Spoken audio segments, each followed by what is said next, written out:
আগের বছর যখন ইরান যায়নি তখন কি আপনারা প্রশ্ন করেছিলেন আগ্রহ হারিয়ে ফেলেছে কিনা? যুদ্ধ পরিস্থিতি চলছিল। তা আজকে ওখানে কি লোকে রাস্তায় এসি চালিয়ে গোলাপ ফুল নিয়ে ঘুরে বেড়াচ্ছে?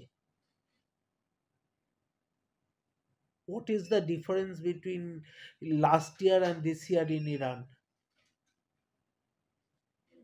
একজন এএফসি কমিশনার, ম্যাচ কমিশনার গেছে, খুব ভালো করেছে, কিন্তু সেও আমাদের এমন একটা দলের সাপোর্টার গিয়ে ইচ্ছে করে দুটো ক্রিপ্টিক রিমার্কে করে দিয়েছে তিনি খুব ভালো আছেন, সুস্থ আছেন, আর সেটা নিয়ে আমরা নাচতে শুরু করে দিলাম। সো প্র্যাকটিক্যাল প্রবলেমটা বুঝতে হবে। আমি সাপোর্টারদেরও অনুরোধ করব, সব ফ্যান ক্লাবেদের, যে তোমরা লাস্ট আমাদের একটা কথা বলো তো, 2014 থেকে এখন অবধি কোন ক্লাবের এত সাফল্য আছে? মোহনবাগানের যা সাফল্য ছিল, কোন ক্লাবের সাফল্য আছে? সেটা কি তার কোনো দাম নেই? একটা কিছু হলে ইনভেস্টার খারাপ? আজকে ডাবল ক্রাউন পেলো, তখন তোমরাই উঠে নাচছিলে, হঠাৎ 3 মাসের মধ্যে কি এমন হলো? আমরা ইস্টবেঙ্গলের কাছে হেরেছি ডেফিনেটলি, দুটোই একটা জুনিয়র টিম নিয়ে খেলে কোনো মতে একটা জিতেছে তারা, আমাদের যা টিমের অবস্থা ছিল, আর একটা ম্যাচ, হ্যাঁ ঠিক আছে, একটা ম্যাচ হতেই পারে, অঘটন যে কোনো টুর্নামেন্টে হতে পারে, বা তার সাথে তো এটার কোনো সম্পর্ক নেই। আশা করব সবার মধ্যে এই শুভবুদ্ধিটা ফিরবে। আজকে মিস্টার গোয়েঙ্কা এত টাকা খরচা করে একটা টিম করছে, তার প্রতিও একটা সাধারণ রেসপেক্ট হওয়া উচিত। যখনই একটা ভালো কাজ হচ্ছে তখন তুমি খুব ভালো বলছো, তোমাদের কথা রাখা হচ্ছে, আর যেই হচ্ছে তখনই একটা অন্য, এটা তো হতে পারে না। ক্লাব ডেফিনেটলি কথা বলবে, এটা ক্লাব ডেফিনেটলি কথা বলবে, ক্লাবের সাথে রেগুলার যোগাযোগও আছে।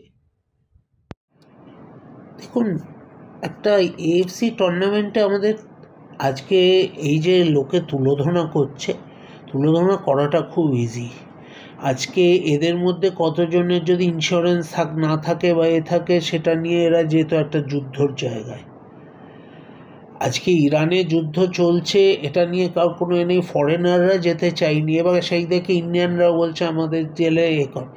ইন্স্যুরেন্স নিয়ে যে কথাটা হচ্ছে, দ্য প্রবলেম ইজ, যদি ওয়ারের কিছু কারণে তোমার গায়ে কিছু, তোমার শরীরে কিছু হয় বা তুমি মারা যাও, তাহলে সেই insurance does not cover war affected একে, তো সেখানে প্লেয়াররা যেতে চাইনি। আজকে তো এটার কোনো নেই যে আজকে এই যে আজকে আপনারা সবাই জানেন মানে ভারতীয় ফুটবল একটা অনিশ্চয়তার মুখে, আইএসএল হবে কিনা কেউ জানে না।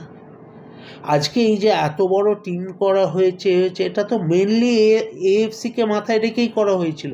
কারোর তো ইচ্ছে নেই সত্যি না যাওয়ার, তাহলে আমরা আগেরবার যখন দুটো টুর্নামেন্ট জিতলাম, আগেও তো ম্যাচে যাইনি।